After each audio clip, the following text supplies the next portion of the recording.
আজ যারা আলেমদের ধর্ম ব্যবসায়ী বলেন, আজ যারা আলেমদেরকে রাজাকার বলেন, আজ যারা আলেমদেরকে দুনিয়াদার বলে আপনি মানুষের কাছে প্রচার করেন যে এরা দুনিয়াদার হয়ে গেছে, সাবধান। কোরআনে কিন্তু আয়াত এখনো আছে, এটা আয়াত শেষ হয়ে যায়নি। কি শেষ হয়ে গেছে? সুতরাং যারা ডক্টর মিজানুর রহমান আজহারীকে ধর্ম ব্যবসায়ী বলে চালাতে চান, আপনি নিজেই ধর্ম ব্যবসায়ী। কথা বলেন না কেন? আপনি আমার নামেও রাজাকার লাগিয়েছেন, আমার 33 বছর বয়স। কোন কারণে এগুলো করছেন? সাথে থাকলে মুক্তিযোদ্ধার, বাইরে গেলে রাজাকার। এটা তো ওই ফ্যাসিস্টদের কথা। ওরা এতদিন এই ধোয়া তুলে চেতনার নাম নিয়ে এই দেশকে শাসন করেছে। আপনি আবার ওদের পথে পা বাড়াবেন মানে? এদেশের মানুষের সেন্টিমেন্ট বোঝেন, এদেশের যুবকরা কি চায় ওই দিকে তাকান। কে কথা বলে না কেন? নয়তো ওদের যে পরিণতি হয়েছে, ওদের তো 1 ভাগ, আপনি 99 ভাগ দেখতে পাবেন। গতকাল তারেক জিয়া কি আফসোস করছে আমি পুরাটা শুনলাম, যে আপনারা থামেন। কারা যেন আমাদের ভেতরে ঢুকে আজ আমাদের দলটাকে, এই মাজলুম দলটাকে ধ্বংস করার জন্য অনেকে উঠে পড়ে লেগেছে। সুতরাং যারা মাজলুমদের বিপক্ষে অবস্থান নিয়েছেন, আপনি যে কে, আপনাকে কিন্তু জাতি চিনে ফেলছে। আপনি যে চরম ইসলাম বিদ্বেষী, আপনি ছাত্রলীগের সভাপতি ছিলেন, সেখান থেকে হাসিনা নমিনেশন হয়নি, আপনি এসেছেন আবার এই মাজলুম দলে। এই কিশোরগঞ্জে বাড়ি, ফজু পাগলা, ও আলেমদের নামে এখন পাগল হয়ে গেছে, উলট পালট কথা বলছে। আমরা চাই যত তাড়াতাড়ি পারেন ওকে পাবনায় নিয়ে ভর্তি করেন। কথা বলেন না কেন? ওর মতো আরো সেই কয়টা পাগল হয়ে গেছে, তাদেরকে তাড়াতাড়ি পাবনায় পাঠান। কারণ পাগল যত বাইরে থাকবে জিনিসপত্র নষ্ট করবে, কারে হাত ধরতে যে কামড় দিয়ে ফেলবে। এই কথা বলছে না কেন? বিশ্ব নবীকে আল্লাহ জানালেন, হে নবী, জারনি, আমি তেলাওয়াত করেছিলাম, জারনি ওয়াল জারনি ওমান খালাকতু ওয়াহিদা ওয়া জাআলতু লাহু মালাম মামদুদা ওয়া বানিনা শুহুদা। হে নবী, আপনি ছাড়েন, ওদের কথাটা ছেড়ে দেন, আমার দায়িত্ব ওদের দিয়ে দেন। আমি ওদের বানিয়েছি, আমি দেখতেছি।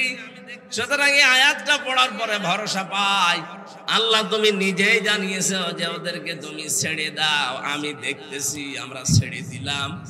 আজ যারা এই মাজলুম দলগুলোর উপরে এরকম মিথ্যা অপবাদ চাপাতে আছে, তুমি তাদের দায়িত্ব নিয়ে নাও। ইন্না বাদশা রাব্বিকাল আসাদিদ। আল্লাহ বলেন, আমি কিছু বলি না, যদি একবার ধরি ওরে আর ছাড়ি না। এখানে আল্লাহর ধরা পড়ার আগে আপনি নিজেকে নিজে পাল্টান, নিজেকে থামান, নয়তো আল্লাহ যদি একবার ধরে ফেলে বাপ বলার সময় পাবেন না। রব্বুল আলামিন স্মরণ করিয়েছেন ওই লোকটাকে, হে নবী, আমি কিন্তু ওই লোকটাকে বহু কিছু দুনিয়ায় দিয়েছি। ওয়াজআলতু লাহু মালাম মামদুদা, বিশাল সম্পদের অধিকারী তাকে বানিয়েছি। তাকে নেই থেকে আমি আব্দুল উবাই বিন ওয়ালিদ ইবনে মুগিরা বানিয়েছি। আপনি তাকান, এই লোকটাকে কত কিছু দুনিয়াতে আল্লাহ দিয়েছিলেন। ওয়াজআলতু লাহু মালাম মামদুদা ওয়া বানিনা শুহুদা, তাকে ধন সম্পদ এবং সন্তান সন্ততি দিয়ে, প্রভাব প্রতিপত্তি দিয়ে আল্লাহ ভরে রেখেছিলেন। এই 15.5 বছরে মানুষ যা কামাই করেছে, আমরা দেখতে পেয়েছি।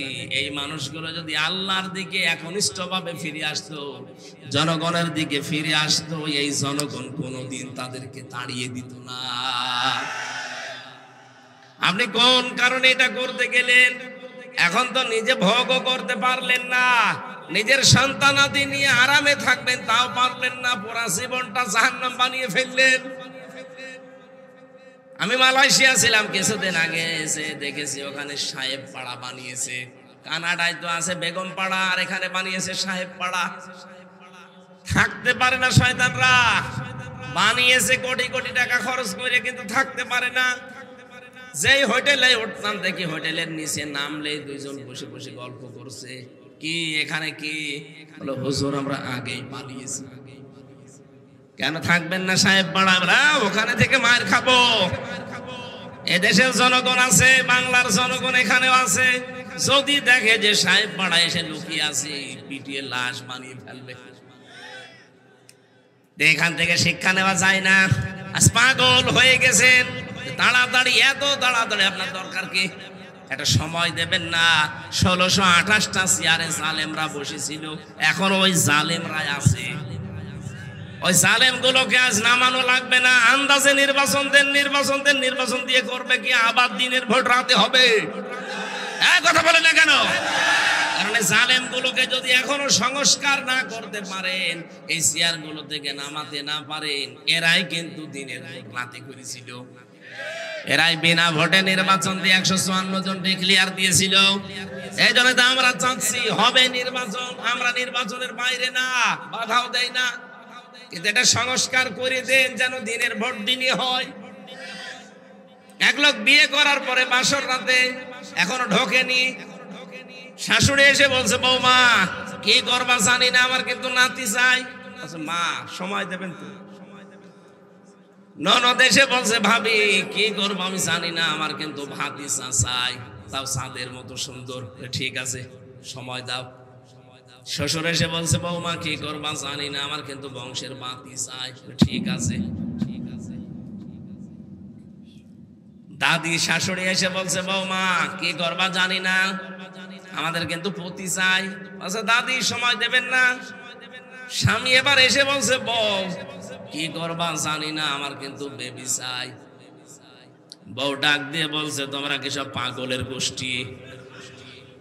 কেবল হইলো বিয়ে, এখনো বাসরও হয়নি। কারো নাতি চাই, কারো পতি চাই, কারো ভাতিজা চাই, কারো বেবি চাই। আমরা সময় দেবেন না। সংসার হোক 10 মাস 10 দিন যাক, তারপরে তো যার যা চাহিদা সব পাবেন। আমি কি ডাউনলোড করে নিয়ে আনবো?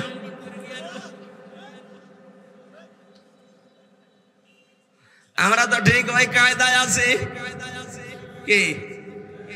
আরে ভাই কয়দিন দায়িত্ব পেয়েছে, আপনি পাগল হয়ে গেছেন কেন? বুঝতেছি আপনারও 5 হারিসা বলেছে, মিথ্যা না যায় একদল খেয়ে গেছে আর একদল রেডি হয়ে আছে, এমনি বলেনি। এদেশে 48টা নিবন্ধিত দল, কেউ তো তাড়াতাড়ি করছে না। আপনারা এত তাড়াতাড়ি কেন?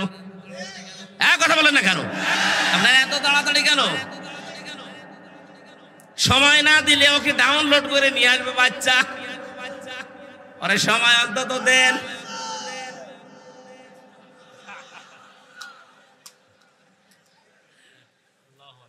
বিশ্বনবী মুহাম্মদ রাসূলুল্লাহ সাল্লাল্লাহু আলাইহি ওয়াসাল্লামকে আল্লাহ এবার জানিয়ে দিলেন ওরা যে ষড়যন্ত্রগুলো করেছে, যত উলট পালট নাম আপনাকে দেশে আশেপাশে কথা বলছে, আপনার জবাব দেওয়াই লাগবে না।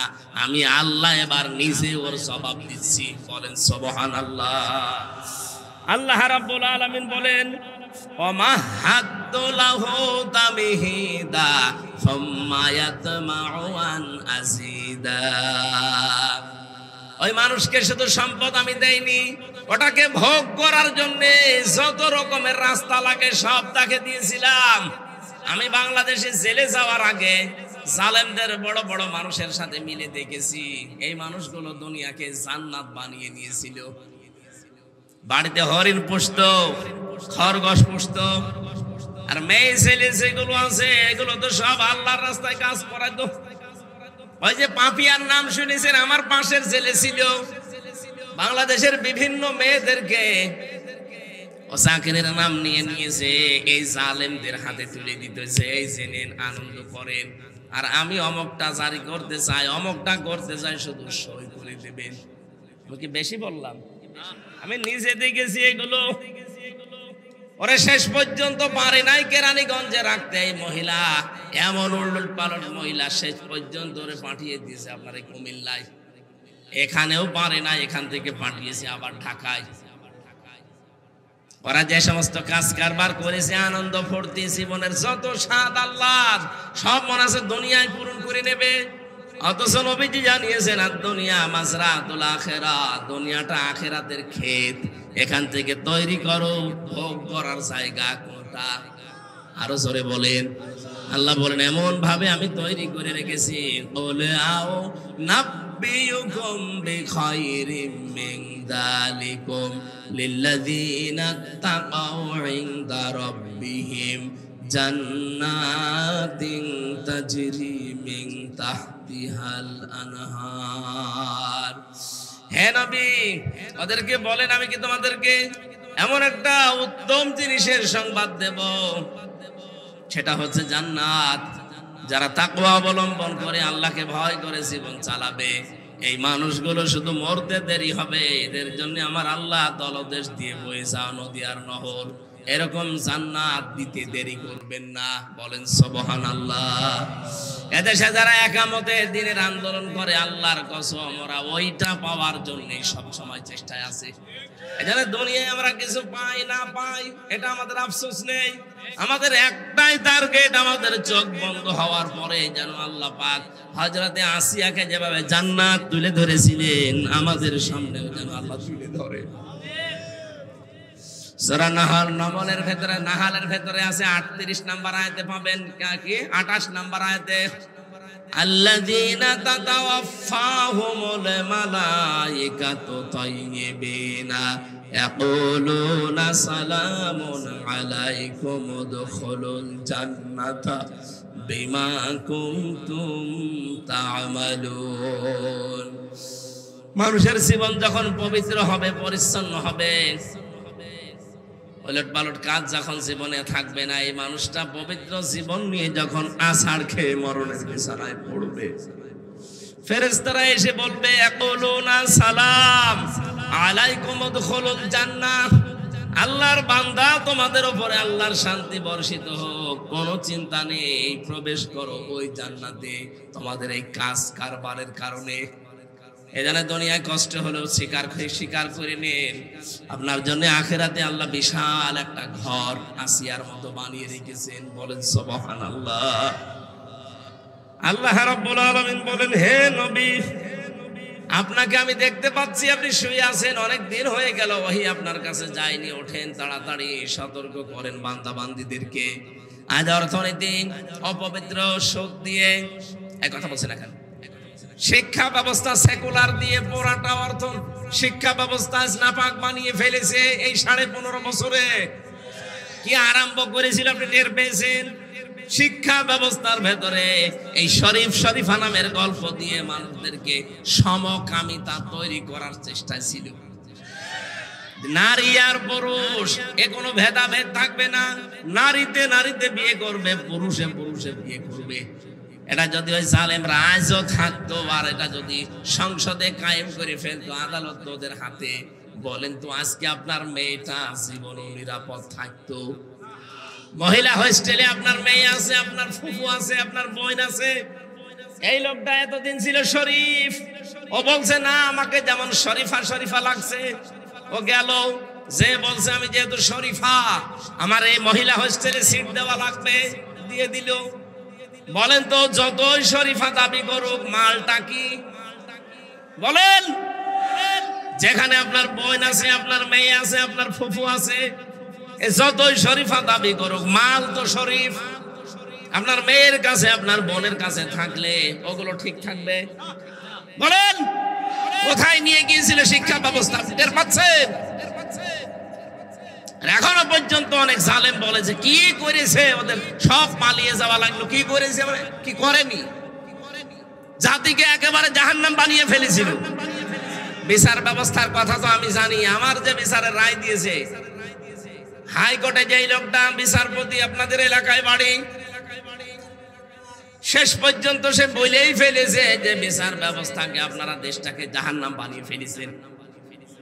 আপনাদের নিজেদের তৈরি করা বিচারপতি, সে যদি এ কথা বলতে পারে, তাহলে দেশটা আসলে কি হয়েছে আপনি টের পাচ্ছেন। শিক্ষা ব্যবস্থা সেকুলার করে পুরা জাতি ধ্বংস করার লাইনে ছিল। ব্যবসাকে সুদ ভিত্তিক ব্যবসা করে পুরা ব্যবসাকে একেবারে ধনী আরো ধনী হবে।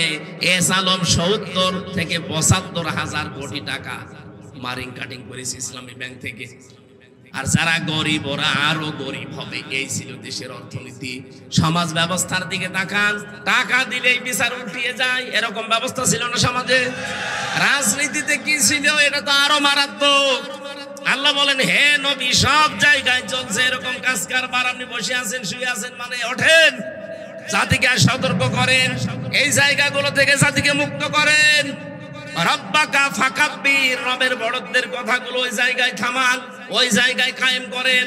সিয়াবাকা ফাতাহির, আপনার পোশাককে পবিত্র করেন।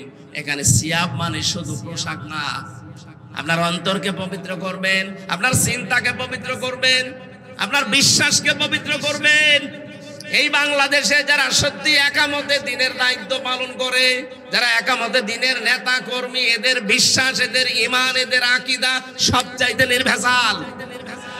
অথচ এই মাসলুম দলটার উপরে এই দেশে কিছু কুলাঙ্গার আছে, তারা এদের উপরে দোষ চাপিয়ে দেয় আন্দাজে মিথ্যা, যে এরা নাকি সাহাবী বিদ্বেষী, এরা নাকি আল্লাহ বিরোধী।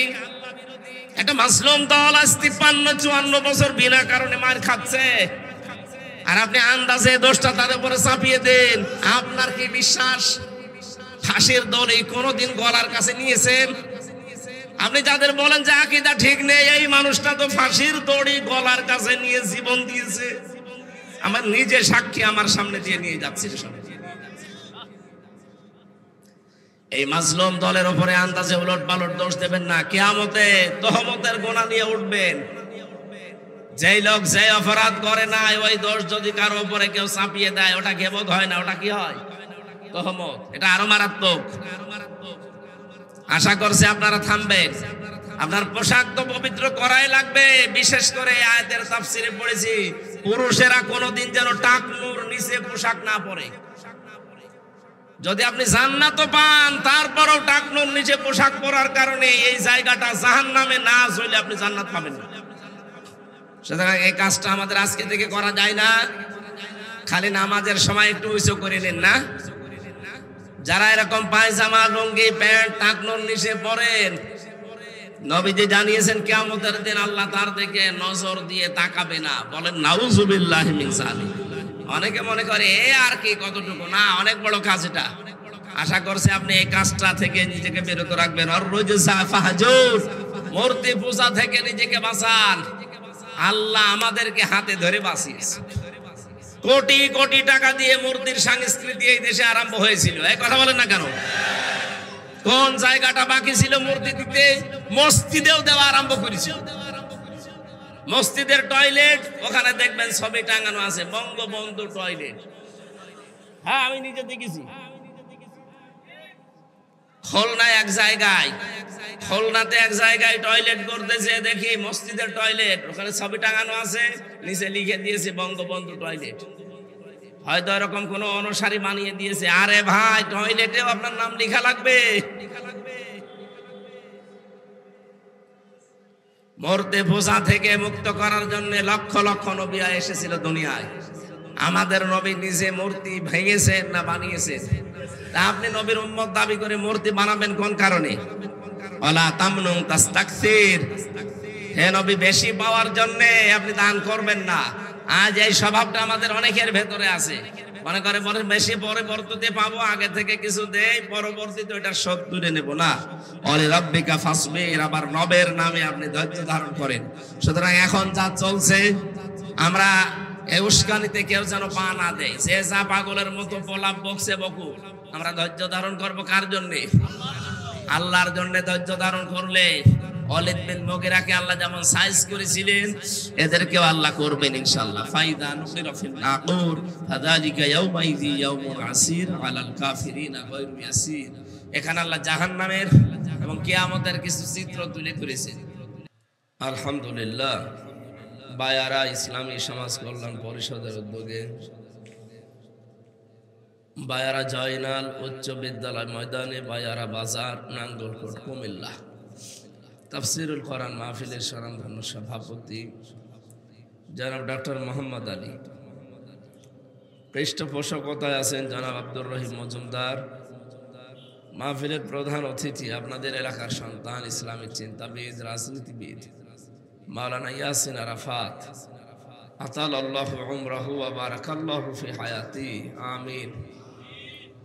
যারা কথা বললেন মাওলানা হোসাইন মাহফুজ, মাওলানা মাসুম, মাওলানা মেহেদি হাসান, বিশেষ অতিথি অনেক মানুষের নাম দিয়েছেন, সবার জন্য দোয়া করছি। ওয়া রাফা'না লাকা যিকরাক।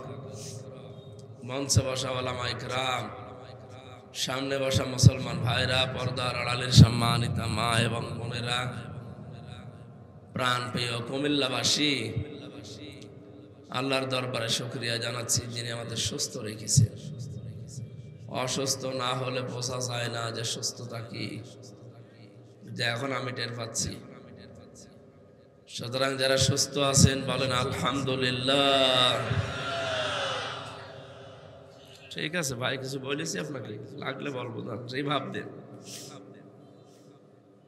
আওয়াজ বাড়িয়ে দেন, রিভাব দেন। মুসা আলাইহিস সালাম আল্লাহকে একদিন জিজ্ঞাসা করেছিলেন, মাবুদ তুমি যদি আমার গোলাম হয়ে যেতে আর আমি যদি তোমার মালিক হয়ে যেতাম, তাহলে আমার মতো গোলাম মালিকের কাছে তুমি গোলাম হিসাবে কি চাইতে বলো তো? আল্লাহ তাআলা বলেন, মুসা তুমি তোমার বর্ডার ক্রস করে ফেলেছো, এটা কখনো সম্ভব না। মুসা নবী বললেন, আল্লাহ আমি তো যদি লাগিয়েছি, যদি হতাম। তুমি রাগ করো কেন? আল্লাহ পাক বলেন, মুসা যদি এরকম হইতো তাহলে তোমার মতো আল্লাহর কাছে আমি বান্দা হিসাবে দুইটা জিনিস চাইতাম, একটা হায়াতে তয়্যিবা আর একটা সুস্থতা। মুসা নবী বললেন, আল্লাহ আমি এটা জানতাম না, আমি তোমার কাছ থেকে জেনে নিলাম যে কি চাওয়া লাগে। সুতরাং আজকে এখনই আমি চাচ্ছি তোমার কাছে তুমি আমার হায়াতটা পবিত্র বানিয়ে দাও আর আমার শরীরটা তুমি সুস্থ রাখো। আল্লাহ পাক ওই দিন হেসে ফেলেছিলেন, ডাক দিয়ে বলে, মুসা তুমি খুব চালাক, আমার কাছ থেকে জিজ্ঞাসা করে উল্টা আমার কাছে দোয়া করো, যাও আজকে তোমার হায়াতটা আমি পবিত্র বানিয়ে দিলাম আর তোমাকে সারা জীবনের জন্য সুস্থ করে দিলাম। পাঁচটি জিনিস হারিয়ে যাওয়ার আগে গুরুত্ব দেওয়া ভালো, তার ভেতরে এটা একটা, যে শরীর যখন সুস্থ থাকে অসুস্থ সময়ের কথা চিন্তা করে শরীরের গুরুত্ব দেওয়া দরকার। যে আল্লাহ আপনাকে আমাকে এখনো সুস্থ রেখেছেন, বলেন তো আলহামদুলিল্লাহ। দরুদ আর সালাম পড়ছি আমাদের নবী মুহাম্মদুর রাসূলুল্লাহ সাল্লাল্লাহু আলাইহি ওয়াসাল্লামের প্রতি, যাকে এই পৃথিবীতে আল্লাহ পাঠিয়েছিলেন উদ্দেশ্য নিয়ে। উদ্দেশ্য ছাড়া পৃথিবীর কোন জিনিস আল্লাহ বানাননি, আর এটা বানানো সম্ভব না। ওমা খালাকনাস সামাওয়াতি ওয়াল আরদা ওমা বাইনাহুমা বাতিলা। পৃথিবীতে এমনিতেই কোনো জিনিস অনর্থক আমি আল্লাহ আসমান জমিনে কিছুই বানাই, যা বানিয়েছে তার একটা উদ্দেশ্য আছে। কথা বুঝতেছেন? আফা হাসিবতুম আন্নামা খালাকনাকুম আবাসা ওয়া আন্নাকুম ইলাইনা লা তুরজাউন।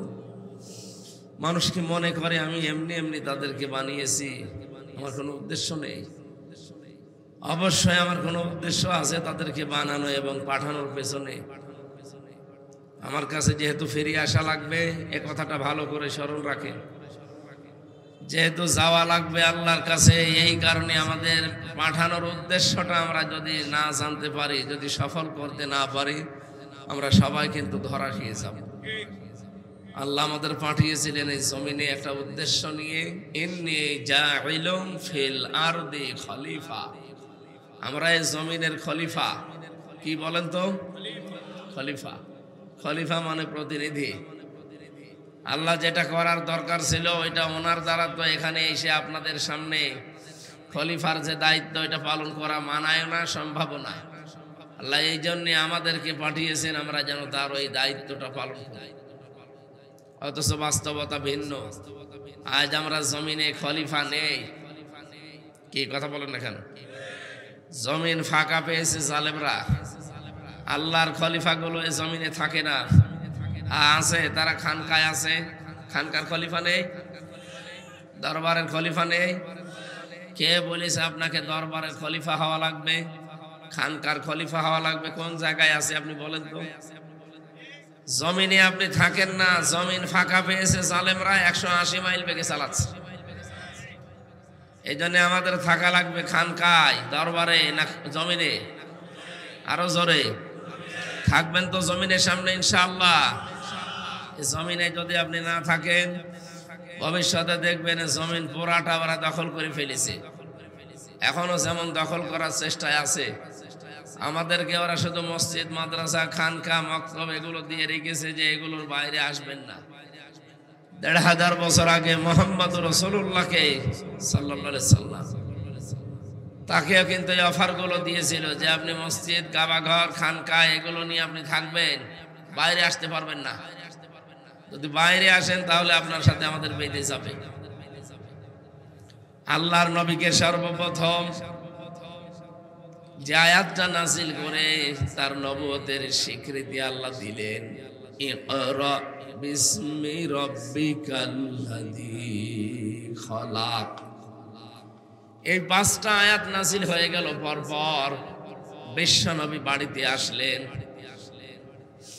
স্ত্রীকে ডাক দিয়ে বললেন, সাম্মিলুনি ইয়া খাদিজা, আমাকে ঢেকে দাও, আমি ভয় পেয়েছি, আমার শরীরে জ্বর এসে গেছে।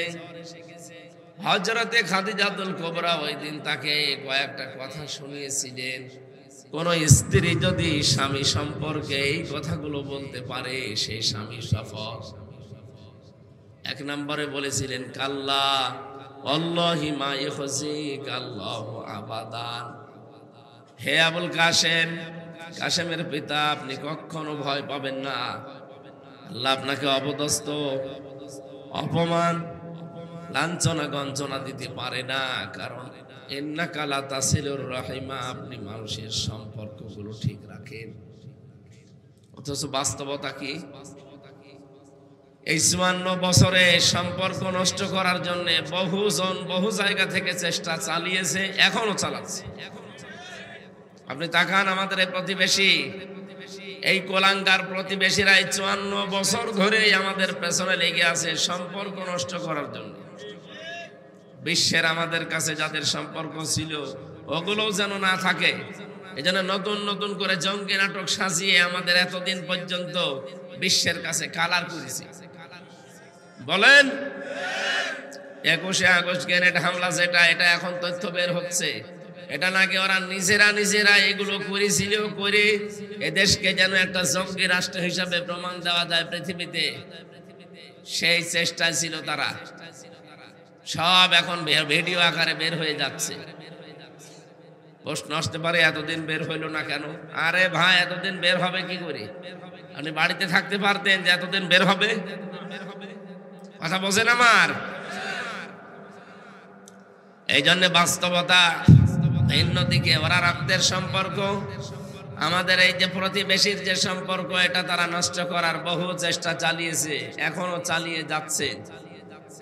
আপনাদেরকে যেহেতু আমরা পাল্টাতে পারবো না, পাশাপাশি জমিন আমাদের, এই জন্য চরিত্র সংশোধন করেন আপনারা। নিজেরা ভালো থাকেন, আমাদেরকে অন্তত স্বস্তিতে শান্তিতে থাকতে দেন। এই কথা বলেন না? কত রকম চেষ্টা তো চালালেন, কিছুই তো হচ্ছে না। মাইক্রোসফট রিপোর্ট দিয়েছে তামাম দুনিয়ায় সবচাইতে বেশি মিথ্যা তথ্য ছড়ায় ভারত। আপনারা যে মিথ্যাবাদী তামাম দুনিয়া এখন জানে। এই রিপোর্ট আমরা বানাইনি, এটা বানিয়েছে খ্রিস্টানরা। কারা? বলেন বলেন। এই জন্য এখানে কি গল্প করেন? জান থেকে পিছিয়ে যান, এই ছেলে পিছিয়ে যাও, যান যান, আরো পিছান, আরো পিছান, একদম পিছান যান। যারা এই সম্পর্কগুলো এতদিন নষ্ট করেছেন তাদেরকে বিভিন্ন কায়দায় ভয় দেখাবে আল্লাহ। কারণ যারা সম্পর্ক ঠিক রাখে না তাদের উপরে ভয় চাপিয়ে দেয় আল্লাহ নিজে। স্ত্রী হিসাবে নবীজিকে গ্যারান্টি দিচ্ছে, আপনি ভয় পাবেন না, আপনি তো সম্পর্ক ঠিক রাখেন। আজ আমাদের ভেতরে দ্বন্দ্ব তৈরি করার জন্য অনেকেই এই কয়েকদিন দেখছি উঠে পড়ে লেগেছে। এক কথা বলেন না কেন? 15.5-17 বছর একাধারে আপনাদের সাথেই তো ছিলাম, একজোট হয়েই তো সব কাজে ছিলাম। হঠাৎ করে আপনাদের কি হয়ে গেল? কে আপনাকে উস্কানি দিচ্ছে? কেউ কি কোনো কিছু দেখিয়েছে? না দেখিয়েছে তো অবশ্যই। হয়তো আপনার মুখ দিয়ে এরকম উল্টাপাল্টা কথা বের হয় কি করে, এতদিন তো বের হইতো না। আপনি আর আমি তো পাশাপাশি ছেলে ছিলাম, কই তখন তো কিছু বলেননি। এখন হঠাৎ করে এই স্বৈরাচারের ওই ধোয়া তুলেছেন যে এরা রাজাকার ছিল, কেন এতদিন বললেন না কেন? সুতরাং আপনাদের পেছনে হয়তো কেউ এই সম্পর্ক নষ্ট করার জন্য চেষ্টা চালাচ্ছে। কারো ফাঁদে পা দেওয়া যাবে না ভাই। আপনি দেখেননি এই 15.5 বছরে সবাইকে নিয়ে জালেমরা এক জায়গায় রেখেছিল। আপনি যেই বিএনপি করেন, সেই চরমনাই করেন, সেই হেফাজত করেন, জামাত করেন, সব কিন্তু থাকতাম এক জায়গায়। তখন কোনো ফতোয়া দেননি। হঠাৎ জালেমদের তৈরি করা এই উস্কানিমূলক কথাগুলো এখন মুখ দিয়ে আসছে। তার মানে বোঝা যাচ্ছে ভেতরে ভেতরে কিছু আপনারা করছেন। এগুলো যদি সত্যি আপনারা করেন আর দেশের মানুষ যদি একবার একটু টের পায়, এই স্বৈরাচারের যা হয়েছে তার চাইতে 100 গুণ বেশি খারাপ পরিণতি আপনার হবে। আমি কথাটা নরম ভাষায় বললাম কারণ আমার তো শরীর পারছে না, গলাও পারছে না এই কারণে। কিন্তু কথাটা কি নরম কথা? যারা করছেন তারা থামেন। কি আরম্ভ করেছেন আপনি? স্বৈরাচারের কোন স্লোগান এই দেশে চলবে না। বলেন জয় বাংলা স্লোগান এই দেশের দরকার নেই। এদেশের স্লোগান হবে আল্লাহু আকবার। এটা চান না? নারায়ে তাকবীর। কারা চান রাষ্ট্রীয়ভাবে এটা দেখি? লিল্লাহে তাকবীর।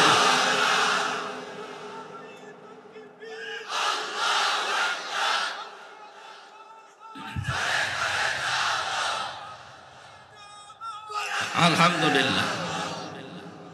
বিজ্ঞান এখন চিকিৎসা বিজ্ঞান প্রমাণ দিয়েছে, কেউ যদি লিল্লাহে তাকবীর আল্লাহু আকবার এটা বেশি বেশি বলে তার হার্ট অ্যাটাকের সম্ভাবনা কমে যায়। কেউ যদি জয় বাংলা বেশি বেশি বলে ওর তো মরণ হওয়ার কথা না। সুতরাং এগুলো বাদ দেওয়া লাগবে। বিপ্লব কুমার সরকার এটা কোলাঙ্গার। এই শয়তান জানিয়েছিল লিল্লাহে তাকবীর আল্লাহু আকবার এটা জামাত ইসলামের স্লোগান। এটা কি জামাতের? আমি যে আয়াত পড়েছি তার কয়েকটা আয়াত আগে আল্লাহ এটা শিখিয়েছেন, ওয়াকাব্বিরহু রাব্বাকা ফাকাব্বির। হে নবী আপনার রবের নামে তাকবীর দেবেন। সুতরাং 96% মুসলমানের এই দেশে তাকবীর হবে কার নামে? এটা যদি কেউ রাজনীতি মনে করেন, এটা যদি কেউ ধর্ম ব্যবসা মনে করেন, হ্যাঁ এইটাই আমার ধর্ম ব্যবসা, এইটাই আমার রাজনীতি, এর বাইরে যা আছে সব দুর্নীতি। কারণ আল্লাহর চাইতে আপনি বেশি সফিগিরি দেখাবেন না। অনেকের বক্তব্য এখন স্পষ্ট বলছে আমরা ভারতকে আশ্বস্ত করেছি, আমরা ভারতকে আশ্বস্ত করেছি এই দেশে উগ্রবাদী মৌলবাদী কেউ মাথা ছাড়া দিতে পারবে না। কেন এই 15 বছর বলেননি? আমরা আশা করব এরকম কোন কথা মুসলমানদের দিকে ইঙ্গিত দিয়ে আপনারা বলবেন না। আপনারা সাথে মাতাল হলেও যেমন তালে ঠিক আছেন, আমরাও সাথে মাতাল হলেও তালে ঠিক আছে। আমরা জানি কাকে বলতে চাচ্ছেন আপনি, কাকে আপনি মৌলবাদ বলে গালি দেন। এই মৌলবাদ না থাকলে আপনার বাবা মায়ের বিয়ে হতো। আপনি যে আজকে পরিচয় দেন মুসলমান বলে, এই পরিচয় থাকতো না, মানুষ আপনাকে জারোর সন্তান বলে গালি দিত। সুতরাং বাঁচিয়ে দিয়েছি আমরা। আর আমাদের নামে এখন যার ওসিলায় খানা হয় তারা আপনি চেনেন না, চেন্নিস খাইলেন মোল্লা চিনলেন না। স্ত্রী ডাক দিয়ে বলে স্বামী কিসের ভয় আপনার? আপনি তো রক্তের সম্পর্কগুলো ঠিক রাখেন। এখানে কত মানুষ বসে আছে, দেখতে মনে হয় খুব ভালো মানুষ, কিন্তু আপন রক্তের সাথে সম্পর্ক ভালো না। নিজের বোনের সাথে সম্পর্ক নেই, জমি দেওয়া লাগবে এই জন্য আগেই সম্পর্ক খারাপ করে ফেলেছে। আরে ভাই আপনি যদি ইয়াসিন সাহেবের জমি মেরে দেন আপনার একটা গুনাহ হবে, আর আপনার বোনের জমি ভাইয়ের জমি যদি মেরে খান আপনার ডবল গুনাহ হবে। একদিকে ওনার জমি মারার গুনাহ আর একদিকে জুলুমের গুনাহ। এক কথা বলেন না কেন? ওনার যে আত্মীয়তার সম্পর্ক রক্তের, ইন্নাকা লা তাসিলুর রাহিমা লা তাকিদ। হে নবী হে স্বামী আপনি ভয় পাবেন না, আপনি তো রক্তের সম্পর্ক ঠিক রাখেন। এই জন্য দুনিয়ায় যদি একটু ছাড় দেওয়াও লাগে, স্যাক্রিফাইস করা লাগে, রক্তের সম্পর্ক, আত্মীয়তার সম্পর্ক যেগুলো আছে এগুলো আপনি ঠিক রাখবেন, তাহলে দুনিয়া আখেরাতে যত ভয় আছে আমার আল্লাহ নিজের তরফ থেকে দূর করে দেবে। আর যদি এই ভয়গুলো, এই সম্পর্কগুলো ঠিক আপনার না থাকে, আল্লাহ নিজে কিন্তু এই ভয় আপনার ভেতরে চাপিয়ে দেবে। তখন ট্রাকের চাকা বাস্ট হলে আপনি মরে যাবেন। কথা বোঝেন আমার? তাহমিলুল কাল্লা, আপনি ভয় পান কেন? আপনি তো মানুষের বোঝা বহন করেন, মানুষের ঋণের বোঝা, দুঃখের বোঝা, কষ্টের বোঝা গুলো আপনি হালকা করে দেন, আপনি ভয় পাবেন না। বাংলাদেশে আমরা দেখি অনেকে আরো বোঝা মানুষকে হালকা করা দূরের কথা আরো বাড়িয়ে দেয়। যারা পালিয়ে গেল এরা যে কি করে গেছে দেশটা আপনি জানেন। 42,000 কোটি টাকা প্রতি বছরে তারা পাচার করেছে। এক কথা বলেন না কেন? অনেকে এখন বলছে কই উপদেষ্টা মন্ডলী এসেছে, কিন্তু এই দেশে তো জিনিসপত্রের দাম কমে না, কমবে কি করে? শয়তানরা সব ফোকলা করে ফেলেছে। প্রতি বছরে বছরে যদি 42,000 কোটি টাকা পাচার হয়, একটা দেশে থাকে কি? ওরা ব্যাংক লোড করেছে, শেয়ার বাজার শেষ করেছে। এদেশে পদ্মা সেতু বানানোর নাম করে শয়তানরা 32,000 কোটি টাকা মারিং কাটিং করেছে। যদিও এই দেশে 5 তারিখের পর থেকে আমরা দেখতে পাচ্ছি অনেকেই শুধু বড় শয়তানটাকে গালি দেয়। আরে ভাই, শত শয়তানও কম বড় না। পাবনার রূপপুরে ঈশ্বর দিতে এখান থেকে কত কোটি কোটি টাকা এই ছোট শয়তানের পরিবার, তার মেয়ে, এরা সরিয়েছে। এই জন্য শুধু বড়দার উপরে রাগ করে গালি গালাজ করে শেষ করে দিচ্ছে। অনেকে ছোটটা যে আরো শয়তান ছিল। এক কথা বলেন না কেন? আমি এটা এই জন্য বলছি কারণ বড়টার এখন অবস্থা যা, এদেশের মানুষ এখন ফকিরকে ভিক্ষা দেবে, তাও ওকে দেবে না। কিন্তু ছোটটাকে অনেকে রিপ্লেস করার চেষ্টায় আছে যে এইটা নির্ভেজাল। কে বলেছে নির্ভেজাল? এটা আরো বড় শয়তান। কিসের নির্ভেজাল? এদেশে যত টাকা মারিং কাটিং করেছে তার ভেতরে 3 ভাগের 2 ভাগ মেরেছে এই ছোটটা।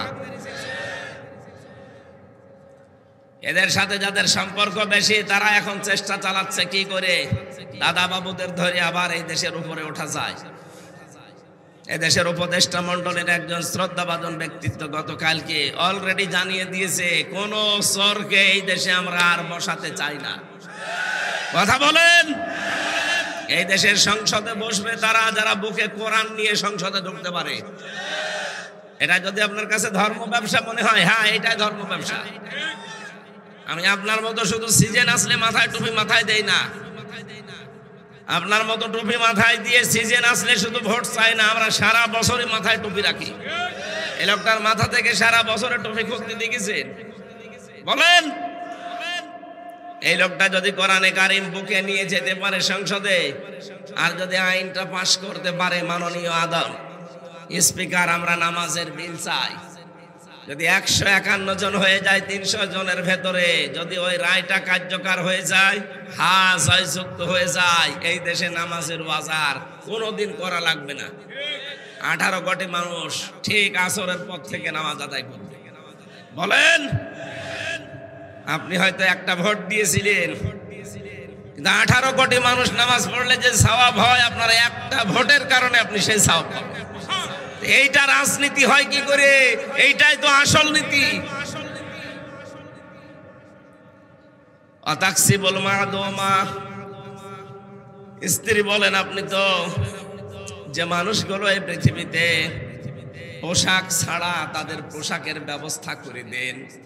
কত মানুষ এই দুনিয়ায়, এই যে শীতের রাত, এখন এই শীতের সময় কত মানুষের কম্বল নেই, শীতে কাঁপতেছে। আমরা আহ্বান জানাবো, যাদের টাকা পয়সা এখনো আছে, কি করবেন আপনার টাকা দিয়ে যদি মানবতার পেছনে ব্যয় না হয়? আপনার টাকা দিয়ে 10 লাখ টাকার কম্বল কিনে বাড়িতে বাড়িতে দিয়ে আসতে পারেন না? এই চট্টগ্রাম বিভাগের এক পীর নামে শয়তান, সে ঘোষণা দিয়েছে মাওলানা মিজানুর রহমান আজহারের মাথা নিয়ে আসো, 10 লাখ টাকা দেব। আমার মনে হয় তার কাছে দুদক পাঠানো দরকার। এত বড় শীত চলে যাচ্ছে, কই তাকে তো দেখি না 20 লাখ টাকার কম্বল কিনে মানুষকে দিতে, শীতার্ত মানুষের পাশে দাঁড়াতে, অথচ একজনের মাথার দাম আপনি 10 লাখ ঘোষণা করেন। তাহলে আপনার টাকা আছে কত? হ্যাঁ, কথা বলে না কেন? আমার মনে হয় দুদক তার কাছে পাঠানো দরকার, দেখেন তো কি আছে।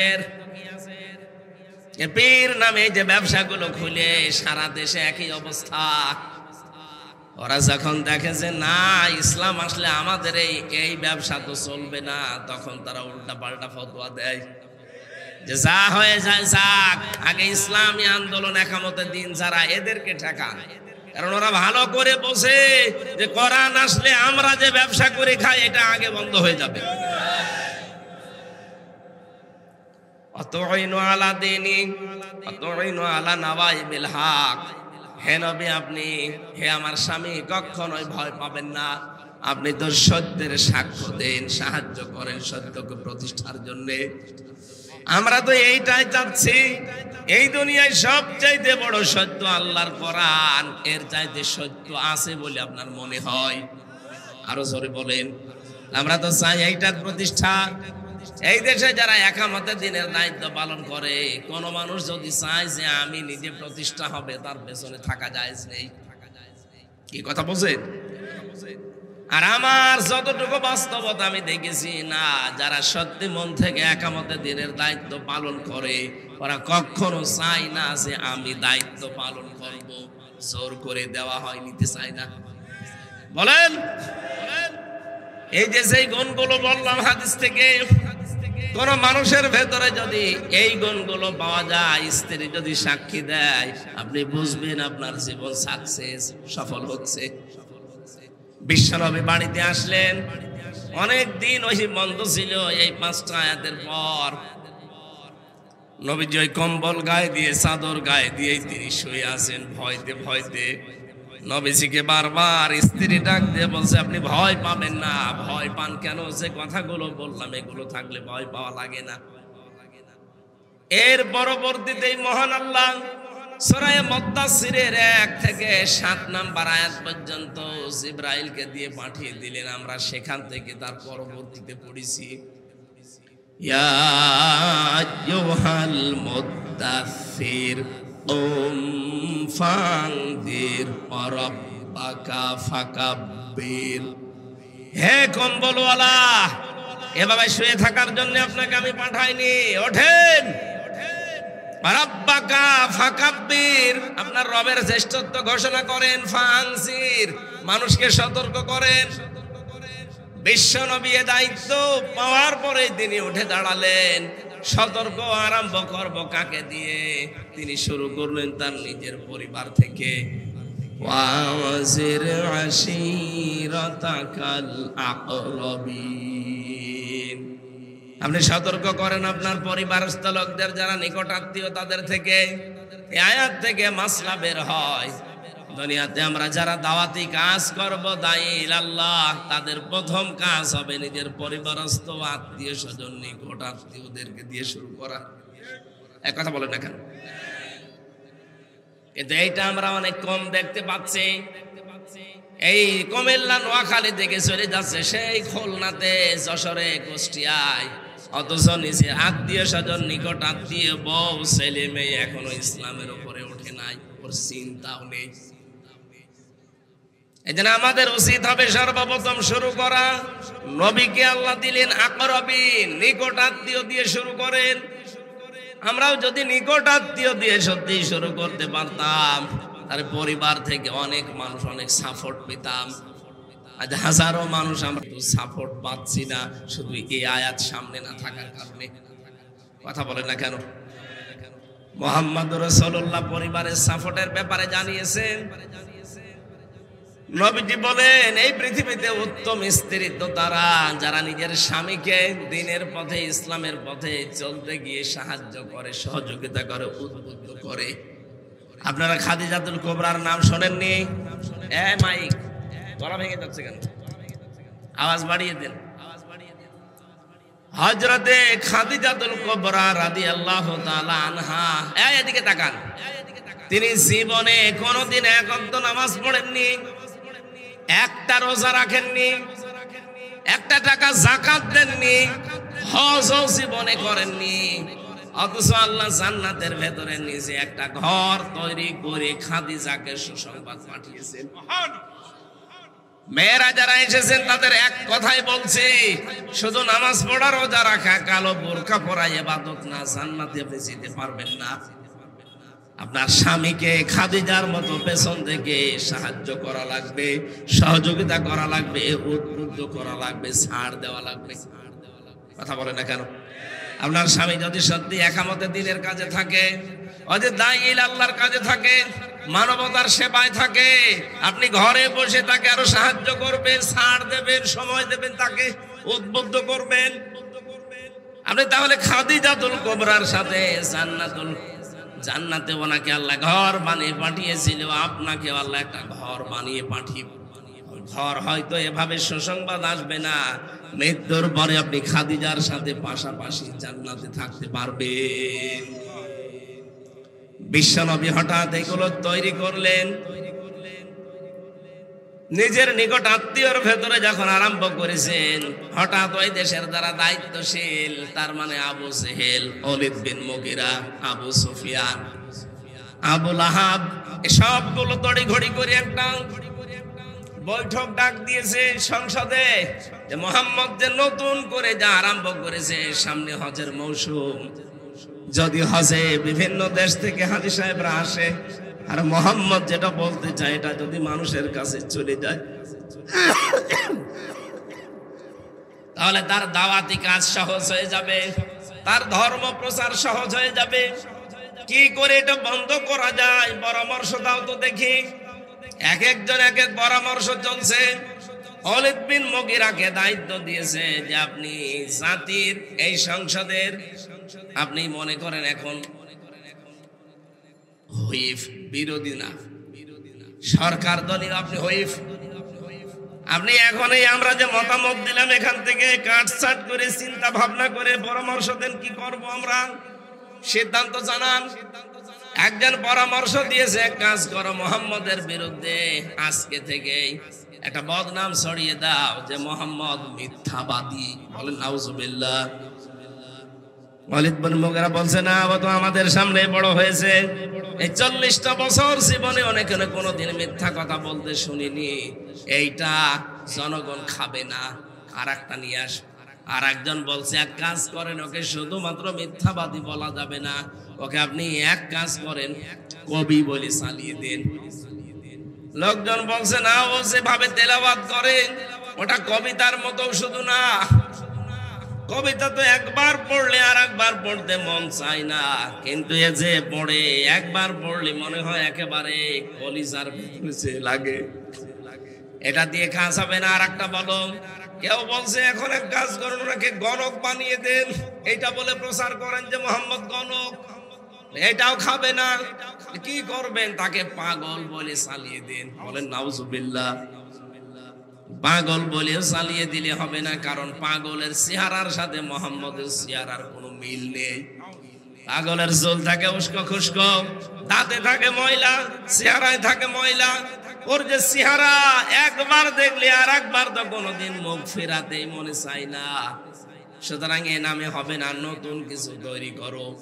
ওই সময় এক বৈঠকে বিশ্ব নবীকে আল্লাহ 5টা, ওই কাফেররা 5টা অপবাদ দিয়েছিল। কয়টা? আরো জোরে।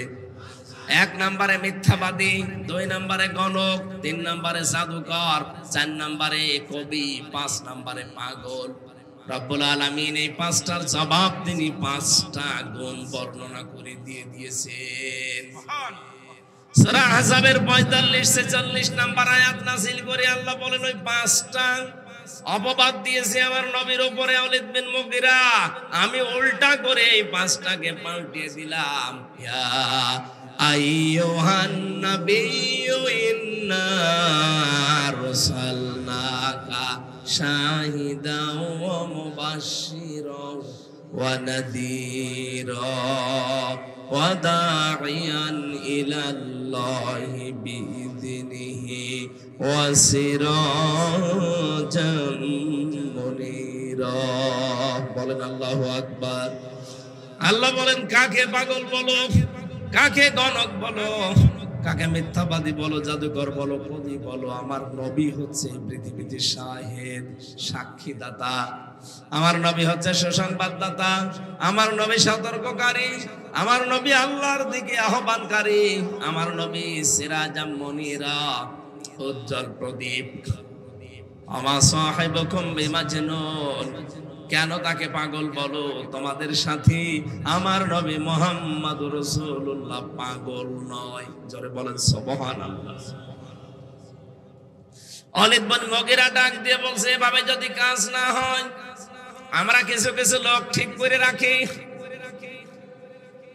এক কাজ করো, দলে দলে দলে দলে বিভক্ত করে দাও মানুষকে। হাজিরা যেখানে যেখানে তাবু গাড়বে বাইরের দেশ থেকে এসে, আমরা যারা নেতা আছি এক এক নেতার সাথে 4-5 জন করে গিয়ে ওই তাবুর সামনে দাঁড়িয়ে ঘোষণা দেওয়া লাগবে মুহাম্মদের ব্যাপারে এমন এমন কথা যেন মানুষ ঘৃণা করে ওর কাছে আসতে না চায়। ওরা যত অপপ্রচার করেছে আমার আল্লাহ ওইটাই প্রচার হিসাবে নবীর পক্ষে চালিয়ে দিয়েছে। 1500 বছর আগে আমার মনে হয় ওই সময় আবার বাংলাদেশে ফিরে এসেছে ইসলামপন্থী মানুষদের, আলেম ওলামাদের, নবীর ওয়ারিসদের বিরুদ্ধে আজ যারা অনেকে এমন ভাবে আরম্ভ করেছেন, রব্বুল আলামিন ওই জামানায় নিজে জবাব দিয়েছিলেন। আল্লাহ পাক বলেন, ফাকিন্নাহু ফাক্কারা ওয়া কদ্দারা ফাকুতিলা কাইফা কদ্দারা সুম্মা কুতিলা কাইফা কদ্দারা। ধ্বংস হয়ে যাক ওই মানুষগুলো। কতিলা মানে এখানে হত্যা না, কতিলা মানে ধ্বংস হওয়া। আল্লাহ বলেন আমি লানত দিলাম, আমি বরদোয়া দিলাম, আমি ধ্বংস কামনা করলাম ওই মানুষগুলোর যারা এতদিন আপনার সাথে ছিল, এতদিন আপনাকে দেখেছে, শুনেছে, বুঝেছে, অথচ আজ আপনাকে গালি দেয় জাদুকর বলে, মিথ্যাবাদী বলে, আপনাকে আজ গণক বলেন, কে উল্টা পাল্টা নাম আপনাকে দেয়। আমি আল্লাহ নিজে জবাব দিয়ে দিলাম। আমার মনে হয় এই জবাবটা এখন আমার আল্লাহ দেওয়া দরকার। কথা বলেন এখানে আমরা আল্লাহর এই বরদোয়াকে সামনে নিয়ে আসছি, কিয়ামতে আমরা যেন কেউ ধরা খেয়ে না যায়। ভাই আমি যেহেতু অসুস্থ, আমি আর কথা বলতে পারছি না, যতটুকু বললাম বাস্তবে আল্লাহ আমল করার তৌফিক দিও, আল্লাহুম্মা আমিন। লা ইলাহা ইল্লা আনতা সুবহানাকা ইন্নী কুনতু মিনাজ জালিমিন। ও আল্লাহ, অসুস্থ শরীর নিয়ে কোথায় সে কুষ্টিয়া থেকে কোরআনের কথাগুলো বলার জন্য এই কুমিল্লা নাঙ্গলকোটে আসলাম। বাড়ি থেকে নিষেধ করে, পরিবার থেকে মানা করে, কিন্তু তোমার বান্দা বান্দিরা জোর করে আমারে নিয়ে আসে। মেহেরবানি করে আমার শরীরটা তুমি সুস্থ করে দাও, আমার কণ্ঠটা তুমি ভিক্ষা দাও। জেলখানার 3টা বছরের জীবনে আমি কোনোদিন বলি নাই, কিন্তু এখন বলছি, কারণ এখন আমার এই শরীরটা দরকার, এই কণ্ঠটা দরকার।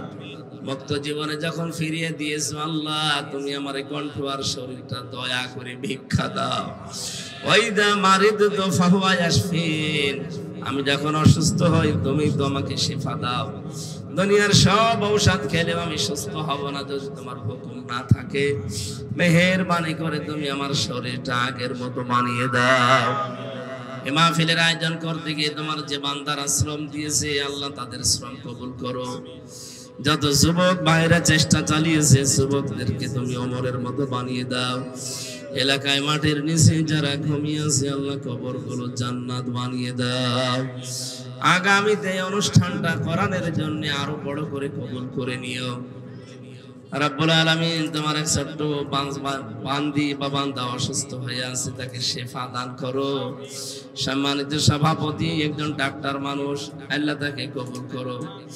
আমাদের প্রধান অতিথি মাওলানা ইয়াসিন আরাফাত, আল্লাহ তাআলা তুমি তাকে যোগ্যতা দিয়েছো, এলাকায় মানুষের জন্য তুমি অভিভাবক বানিয়ে দাও।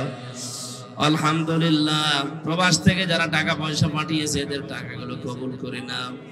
আমি আবার বলছি আল্লাহ, তুমি আমার শরীরটাকে আর কণ্ঠটাকে ভিক্ষা দাও। আলহামদুলিল্লাহি রাব্বিল আলামিন, লা ইলাহা ইল্লাল্লাহু মুহাম্মাদুর